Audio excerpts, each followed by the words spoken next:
নিয়মিত পর্যবেক্ষণ করতে হবে। শসার পাতা হলুদ হয়ে যাওয়ার প্রধান কারণ হলো মোজাইক ভাইরাস, পোকামাকড়, সাদামাছি, মাকড়সা, থ্রিপস পাতার রস শুষে নেয়, ফলে পাতা হলুদ ও কুঁকড়ে যায়। পুষ্টির অভাব, ইউরিয়া, পটাশ ও বোরনের অভাবেও পাতা হলুদ হতে পারে। পরিবেশগত পরিবর্তন, তাপমাত্রা, আর্দ্রতা, আলো হঠাৎ পরিবর্তন হলে শসার পাতা হলুদ হতে পারে।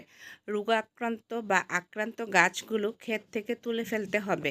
পর্যাপ্ত পরিমাণে ইউরিয়া ও পটাশ সার সরবরাহ করতে হবে। ফুল ঝরে পড়া রোধ এবং ভালো ফলনের জন্য বোরন প্লানোফিক্স স্প্রে করতে হবে।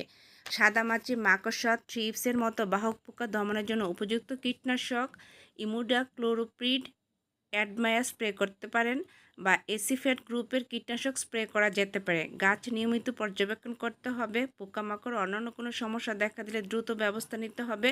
শসা বৃদ্ধির জন্য অনুকূল তাপমাত্রা এবং আর্দ্রতা গুরুত্বপূর্ণ ভূমিকা পালন করে।